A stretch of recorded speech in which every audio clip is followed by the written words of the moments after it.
So you got a set of stairs that look just like these, and you want a baby gate that looks good like this, and it's nice and strong, just like this. But I know you're running into a few problems, like the base molding right over here. Or maybe you're considering a pressure gate. God, I hope not. But if you are, we'll talk about that, and I'll show you how to get over the carpet runner. And even if you're struggling to find a stud, or you don't even want to find the stud, I'll show you how to get around all those things right now.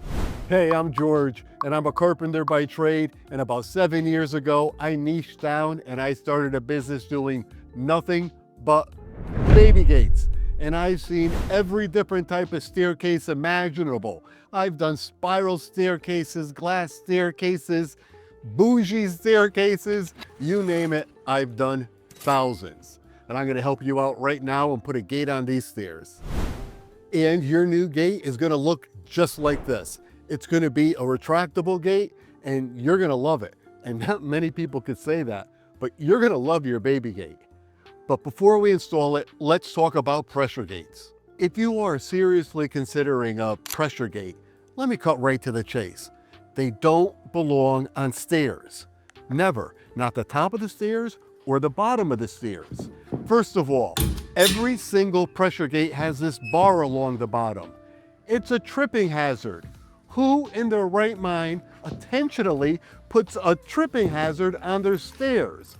It's ridiculous. And then second of all, they give you this false hope that it's not going to cause damage. They cause the most amount of damage. You have to tighten these up against the sheetrock so tight, the sheetrock doesn't stand a chance. And it always crumbles like this. And don't even get me started what it does to the floor. So, not a pressure gate, never. So don't fall into that trap. Okay, I'm glad I got all that out. Now, the gate I do recommend, and any of the other products and tools and everything are going to be in the show notes. The show notes are right next to the comment section where you can leave me a little note saying how much you like this video. So here's a rundown of the tools and materials we're going to use today for this very easy install. First is a retractable gate made by Retractable, a screw gun and assortment of screws, a stud finder, but if you can't find the stud in your wall, or maybe it's in the wrong place, maybe you don't even want to try to find the stud. I got you covered. I got a great workaround. We're going to get to that in just a second. These are the mounting brackets the retractable gate comes with. All 4 of them are exactly the same, so it takes the guesswork out of it. And right here are a few dollar store items, 2 of them in particular that I really look forward to sharing with you. The first one is going to save you from puttying holes and doing touch-up paint. And then the second one, it's going to save you thousands of dollars. Everybody overlooks this, and I'm going to show you right towards the end of the video. You're going to be so happy. Dollar store item.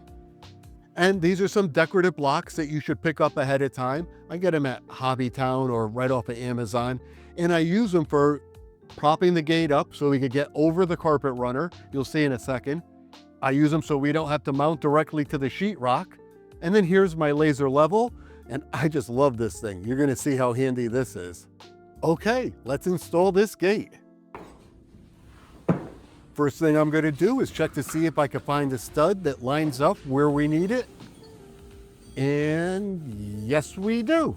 Okay, so now I like to grab my Okay, now that we got the stud, I like to grab my laser level and line it up with the stud. So I have a line here for reference. Okay, before we figure out where it has to be attached to the wall, we use the first decorative block to get us over this carpet runner. Now this retractable gate, like all retractable gates, attach in 4 locations. The first 2 right along this mounting bar here, and the second 2 on the gate side right here. So just place the gate on top of the decorative block and just hold the gate there and mark the 2 spots on the wall. And here's the first spot that makes parents just want to give up installing the baby gate.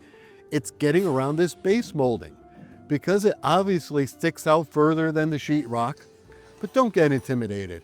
I got an easy fix, all right? Let's do this. Grab another one of these decorative blocks. And now if you found a stud in the wall, you're going to have to pre-drill these blocks so they don't split when you install them. And I'm going to show you how easy this is, and then I'll share what to do if you didn't find the stud in the right location. So with your drill and your drill bit for countersinking, it should look just like this one here, but don't worry, it's in the show notes. So just grab your block of choice and put 2 pilot holes right through the block, nice and easy. That way you don't split it. So here's all the different style blocks I have, and they're all just about 3/4 of an inch thick. If you have a very thick base molding, or if you're dealing with a raised paneling, you could take 2 blocks and stack them together, make it nice and thick if you have to build out the wall additionally. Now, if you weren't lucky enough to find a stud, here's what you're gonna have to do. Order some 3M mounting tape. This stuff is very strong. Just dust off the back of the block and then put down some strips of double-sided tape and then apply force. You got to do this to make sure they work well. You have to go back and forth with the backside of a tool so it has perfect adhesion. Just start with pressure in the center and work your way out, pushing down hard, and then peel off that red film and stick it to the wall. And push hard. And then once you have that on the wall, you just have to follow up with a little latex caulk.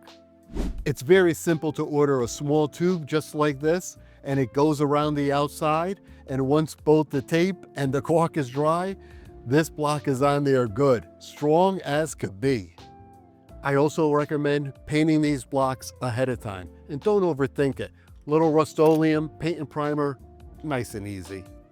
Okay, let's mount these blocks to the wall, and when you use the 2 screws, nothing longer than 1 5/8 inches. We just want to hit the stud, nothing else in the wall.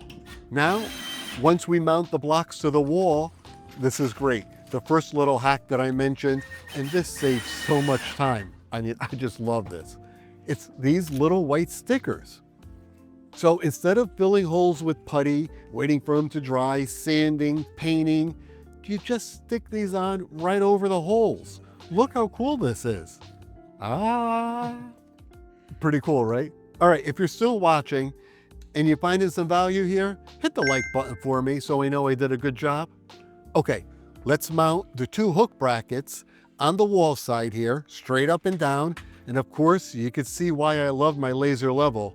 It's so easy to use. Now here's another quick tip. This is what I like to do.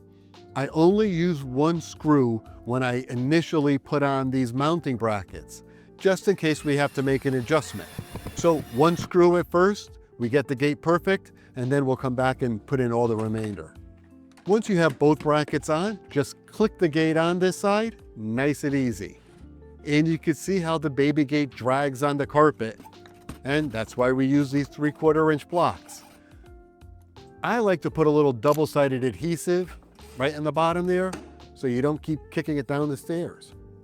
Now, if you're going to be installing directly on your hardwood floor, I have another little tip coming up in a few seconds that you're going to be thrilled that I shared with you.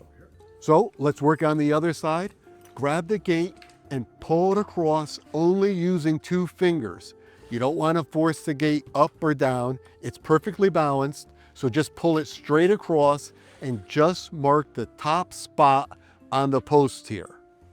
Now, as you're about to see, I'm going to screw these directly to the post. And my customer had the option to use a pressure clamp, but because these screws are really that thin, you could fix them with a thumbful of putty, a wax pencil.